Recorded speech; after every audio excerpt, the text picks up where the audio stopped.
Tamil Senior February 2015. Get ready. 10 seconds. 5 seconds.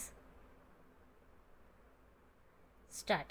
மாண்புமிகு துணைத் தலைவர் அவர்களே, நிதியமைச்சர் கொண்டு வந்திருக்கும் இந்த வரவு செலவு திட்டத்தை நான் ஆதரித்து பேசுகிறேன். இந்த அவையில் உள்ள எதிர்க்கட்சி உட்பட எல்லா உறுப்பினர்களும் இதை புகழ்ந்து பேசி இருக்கிறார்கள்.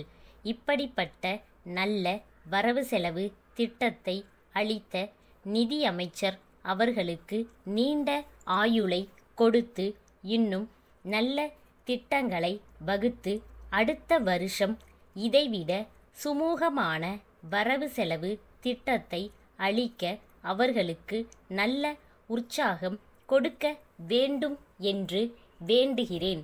இப்பொழுது நீர் பாசனத்தை பற்றி ஒரு சில வார்த்தைகள் சொல்ல விரும்புகிறேன்.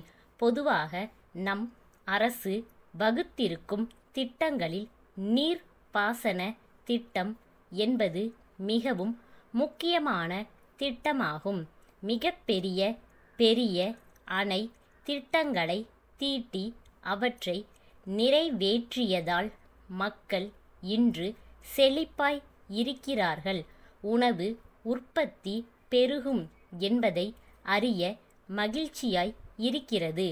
ஆனால் பெரிய அணை திட்டங்களால் அணை தண்ணீர் பாயும் இடங்களில் உள்ள விவசாயிகளுக்கு மட்டும் வசதி இருக்கிறது.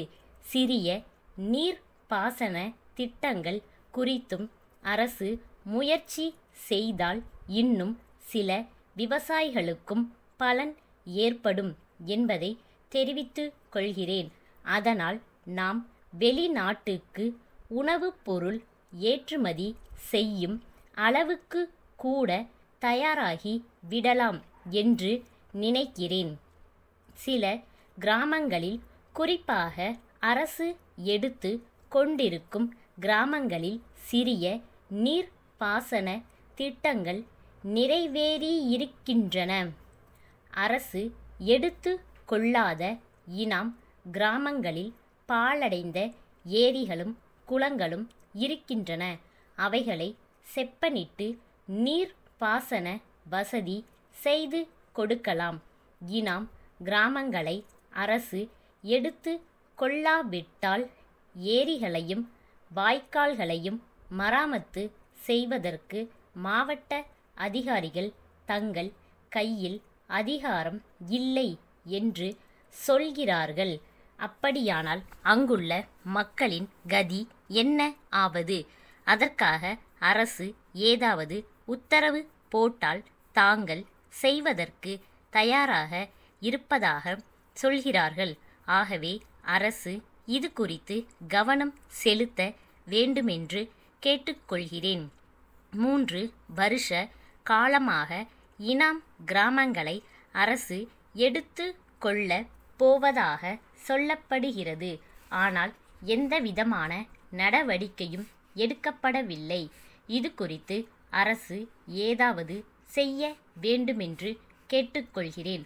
அடுத்து, விவசாய வசதி உள்ள கிராமங்களுக்கு கூட மின்சாரம் கொடுக்க மறுக்கிறார்கள்.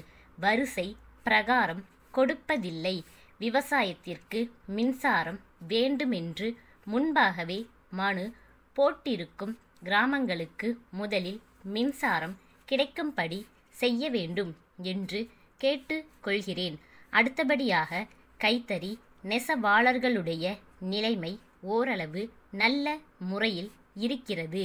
இருந்தாலும் கூட துணி தேங்கி கிடக்கிறது.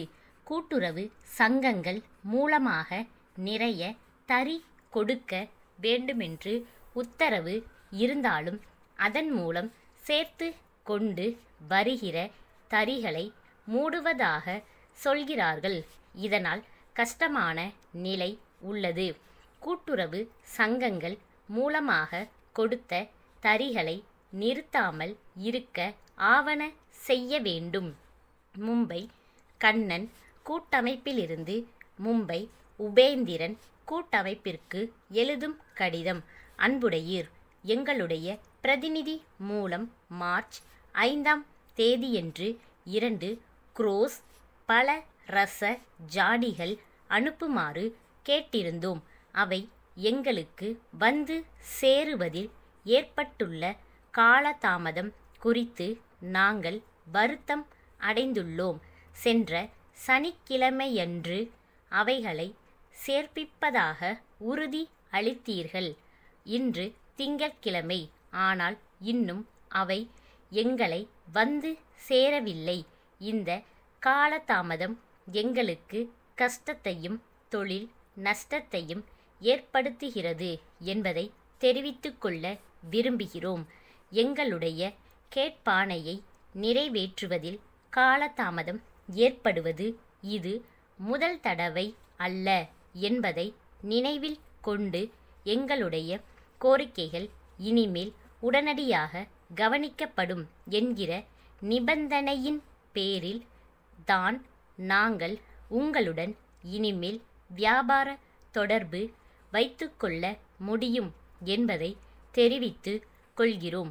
இனிமேல் காலதாமதம் ஏற்படாது என்று உறுதி அளிப்பதோடு இப்போது கேட்டுள்ள சரக்குகளை உடனடியாக எங்களுக்கு கிடைக்க ஏற்பாடு செய்தால் நாங்கள் மகிழ்ச்சி அடைவோம் என்று தெரிவித்து கொள்கிறோம். தங்கள் நம்பிக்கையுள்ள ஸ்டாஃப்.